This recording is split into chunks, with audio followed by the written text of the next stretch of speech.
Hello ভাই, এটা কি ফোন বানালেন ভাই? মনটা চাইতেছে ভাই আমার হাতে থাকা এই আইফোনটা বিক্রি করে দিয়ে আপনার এই ফোনটাই নিয়ে নিই 16-17 পিস। হ্যালো গাইজ, আসসালামু আলাইকুম। 9,000 টাকা আইটেল নিয়ে আসলো বাংলাদেশ মার্কেটে আইফোন, এবং অফিসিয়ালি আসা এই ফোনটার নাম হলো আইটেল A70। সত্যি কথা বলতে অসম এই ফোনটি দেখতে অনেকটা আমার হাতে থাকা আইফোন 15 প্রোর মতো। ইনফ্যাক্ট 15 প্রো থেকেও কিন্তু এই ফোনটা আরো স্লিম। তার পাশাপাশি ব্যাক প্যানেলে থাকা ক্যামেরা রিংগুলো কিন্তু আমার হাতে থাকা আইফোনের থেকে বেশ বড়। যাই হোক, জোকস এপার্ট, এই ফোনটি আসলে আমাদের কাছে অনেকদিন ধরেই রয়েছে। সো 9-10 হাজার টাকায় অফিসিয়ালি আসা এই ফোনটি আদৌ কি আপনাদের কেনা উচিত হবে কিনা, এবং তার পাশাপাশি আমাদের এই ফোনটার ইউজার এক্সপিরিয়েন্স কেমন ছিল, তার সব কিছু নিয়ে আজকের ভিডিওতে আলোচনা করবো। সো চলুন তাহলে দেরি না করে শুরু করা যাক।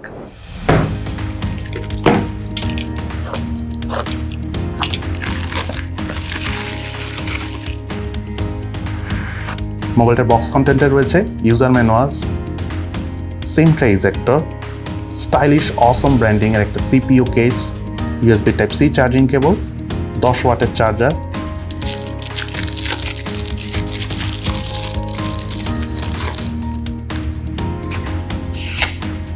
এবং আইটেল A70 মোবাইলটি।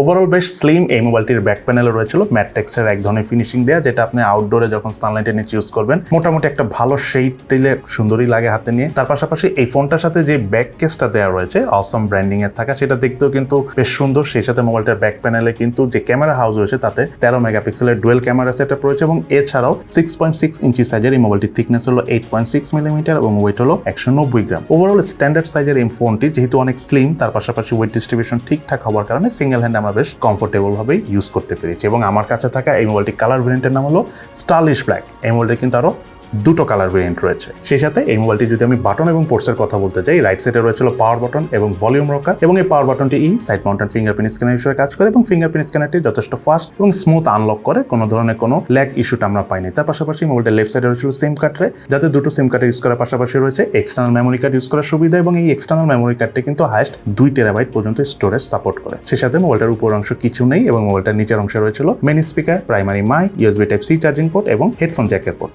এবং সেই সাথে মোবাইলটিতে ইম্পর্টেন্ট 54টি সেন্সরসও রয়েছে।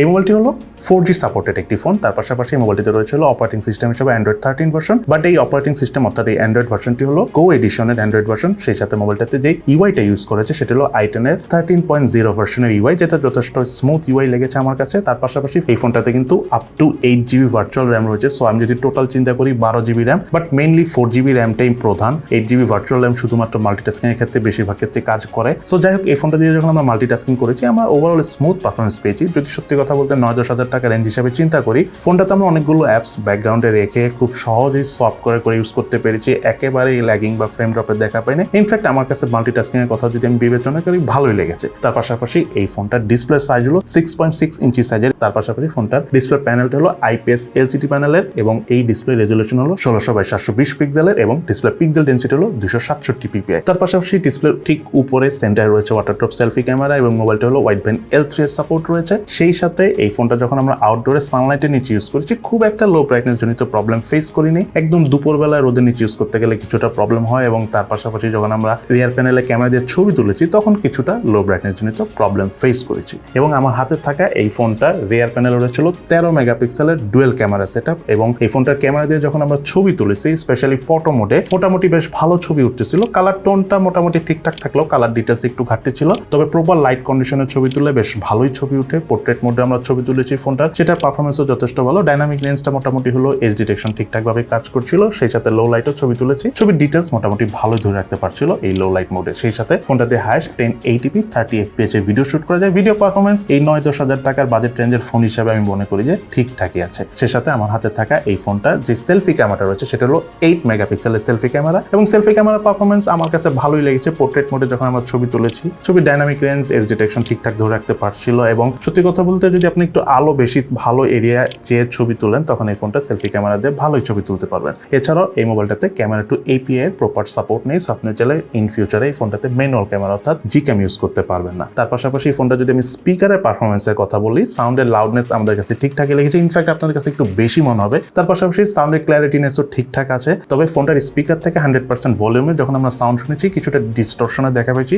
সো আমি প্রিফার করবো আপনারা অবশ্যই এই ফোনটার স্পিকার দিয়ে 80% থেকে 70% ভলিউমের সাউন্ড শুনবেন, তাহলে আপনারা ওভারঅল ভালো লাগবে সাউন্ড শুনে। তার পাশাপাশি এই ফোনটাতে রয়েছিল 5000 mAh ব্যাটারি এবং সাথে রয়েছিল 10 ওয়াটের চার্জার, এবং এই 10 ওয়াটের চার্জার দিয়ে এই ফোনটি আমাদের সম্পূর্ণ চার্জ করতে 3 ঘন্টা থেকে 3 ঘন্টা 15 মিনিটের মতো সময় লেগেছে। তবে একবার চার্জ করার পর এই ফোনটি থেকে আমরা সম্পূর্ণ প্রায় 1.5 দিনের কাছাকাছি চার্জ ব্যাকআপ পেয়েছি। তবে ফোনটা যখন আমরা অনেক হেভি ইউজ করছি, স্পেশালি লং টাইম গেমিং করেছি বা মোবাইল ডাটা ইউজ করে যখন আমরা অনেকক্ষণ ভিডিও করেছি বা ধরেন ভিডিও দেখেছি বা সিরিজ দেখেছি, তখন এই ফোনটার স্ক্রিন অন টাইম মতো চার্জ ব্যাকআপ পেয়েছি 6 ঘন্টা থেকে 6.5 ঘন্টার মতো।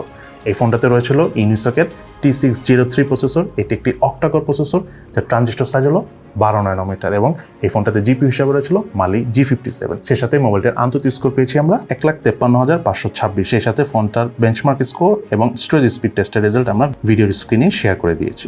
এই ফোনটার গেমিং পারফরমেন্সের কথা বলতে গেলে এই ফোনটাতে আমরা পাবজি বা কল অফ ডিউটি টাইপস গেমসগুলো আমরা প্লে করিনি। তবে যারা আপনারা হালকা লাইট গেমসগুলো খেলে থাকেন, specially clash of clan game খেলেন বা টেম্পল লাইন টাইপ গেম খেলেন, তাদের কাছে অনেক ভালো লাগবে। তার পাশাপাশি সাবওয়ে সার্ফার্সও যদি খেলেন এই ফোনে, আপনারা যথেষ্ট মজা পাবেন গেম প্লে করে। যাই হোক, এই মোবাইলটি বাংলাদেশ মার্কেটে দুটো ভেরিয়েন্ট এসেছে। একটা হলো 4GB RAM 64GB storage variant, অর্থাৎ আমার হাতে এই ভেরিয়েন্টেই রয়েছে। আরেকটা হলো 4GB RAM 128GB storage variant. এবং দুটো ভেরিয়েন্টের যদি আমি র্যামের কথা বলি, র্যাম হলো LPDDR4X টাইপের, স্টোরেজ হলো eMMC 5.1, এবং এই ফোনটার প্রাইস হতো 4GB 64GB স্টোরেজ ভেরিয়েন্টের প্রাইস হলো 9,490 টাকা, আর 4GB 128GB স্টোরেজ ভেরিয়েন্টের প্রাইস হলো 9,999 টাকা, অর্থাৎ 1 টাকা কম 10,000 টাকা। এবার চলুন আমরা জেনে নিই এই ফোনটার কি ল্যাকিংস রয়েছে, তার পাশাপাশি এই ফোনটার কি বেস্ট সাইড রয়েছে। প্রথমে চলুন আমরা জেনে নিই এই ফোনটার কি ল্যাকিংস অর্থাৎ দুর্বলতা রয়েছে।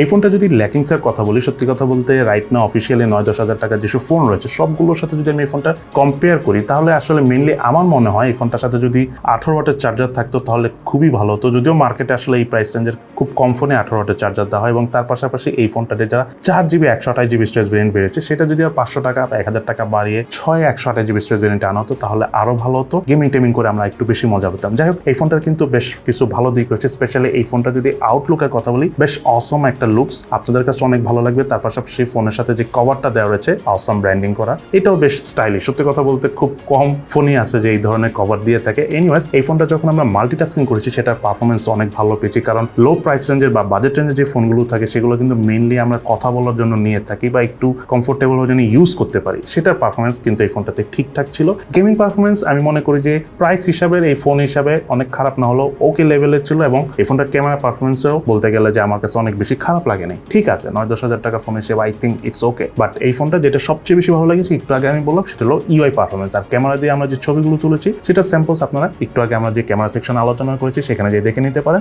এখন হলো সব কথা শেষ কথা, আসলে এই ফোনটা কাদের জন্য কেনা উচিত হবে। যারা মেইনলি অনেক ফোনে কথা বলেন, তার পাশাপাশি প্রচুর ভিডিও দেখে থাকেন, তাদের জন্য আমি মনে করি 9-10 হাজার টাকা officially Itel A70 one of the best phone. So এই হলো আমাদের আজকের ভিডিও। কেমন লাগলো আপনাদের কাছে Itel A70 অর্থাৎ এই ফোনটি, সেটা কিন্তু অবশ্যই ভিডিও নিচে কমেন্টস করে জানাবেন। সো সবাই ভালো থাকেন, সুস্থ থাকেন, ইনশাআল্লাহ দেখা হবে ফিউচারে।